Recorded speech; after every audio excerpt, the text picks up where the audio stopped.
आपल्यापैकी 99% लोकांना ही सवय किंवा आजार असतो.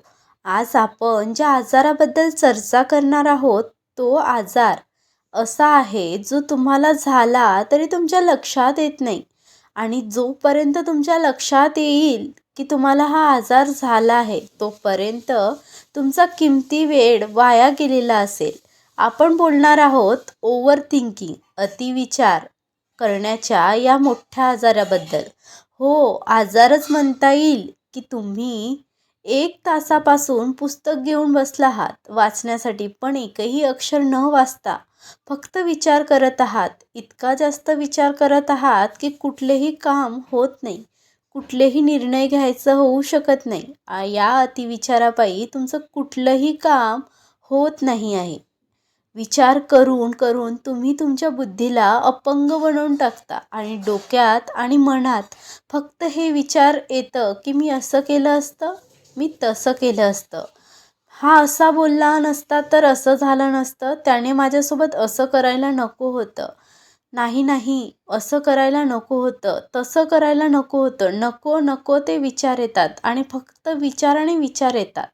महाभारतात अर्जुनाशी कृष्णाला विचारलं, माझ्यासारख्या व्यक्तीचे जर मन शांत राहत नसेल तर सामान्य माणसाचं काय हाल असेल.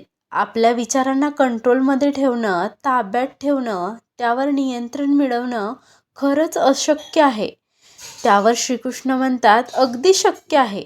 या सरावातून आपल्या मनाला नियंत्रण ठेवू शकतो, ताबा मिळवू शकतो आणि आपल्याला ज्या गोष्टी करायच्या आहेत त्या योग्य ते आपण करू शकतो. अतिविचार करणं विषय समजावून घेणार आहे, खूप महत्त्वाचं आहे. अतिविचार करणे म्हणजे काय?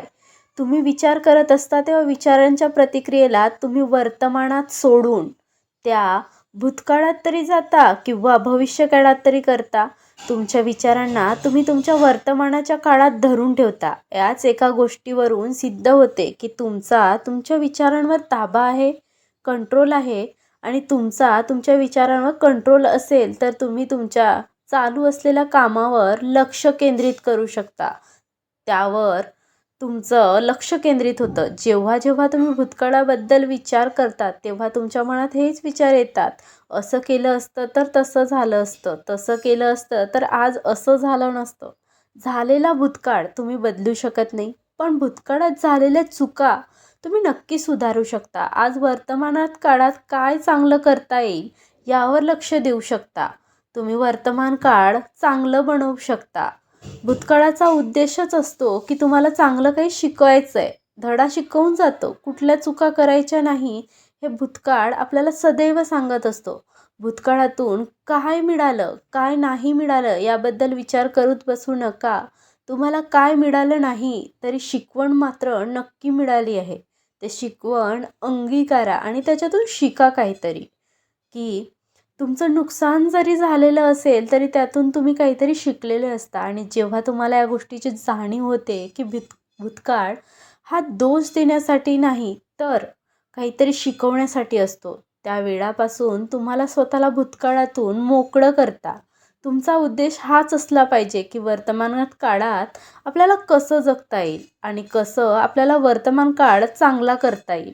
कारण भूतकाळापासून तर तुम्ही मोकळे झालात, पण भविष्याबाबत कसे मोकळे व्हायचं, तर भविष्याचा विचार करताना हा विचार मनात ठेवा की तुम्ही आज जे काम करत आहात, तुम्ही वर्तमानात जे काही करत आहात त्या कामावर, त्या विचारांवर तुमचं भविष्य ठरणार आहे. भविष्य काळाबाबत विचार करून भविष्य काय ठरणार नाही. तुम्हाला आज चांगलं करायचं आहे तर उद्या चांगलं होईल. अशा वेळेस तुम्ही या विचारांपासून वाचण्यासाठी, दूर जाण्यासाठी स्वतःला इतर काही गोष्टींमध्ये गुंतवून घ्या. उदाहरणार्थ तुम्ही भूतकाळापासून स्वतःला लांब ठेवा आणि मनात भविष्याचा विचार करणेही सोडलं. आता वर्तमान काळात तुम्हाला चेक करायचं आहे, त्यावर लक्ष केंद्रित करायचं आहे.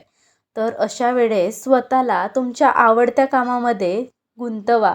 तुम्ही तुमचा वेळ चांगल्या कामांमध्ये घालवा. भूतकाळातल्या विचारांपासून आणि भविष्याच्या विचारांपासून मोकळे होऊन वर्तमान काळावर लक्ष देऊन जगा आणि त्या कारणावर तुम्ही लक्ष केंद्रित करा. कारण आज जो तुम्ही विचार करण्यात वेळ घालवत आहात, तो तुम्हाला तुमचं भूतकाळ आणि भविष्यकाळ दोन्ही बिघडवत आहे. कारण भूतकाळातून तुम्ही काही शिकलेले आहात, तेही तुम्ही विसरणार आणि वर्तमानात जर काही केलं नाही, तर तुमचं भविष्यही बिघडणार.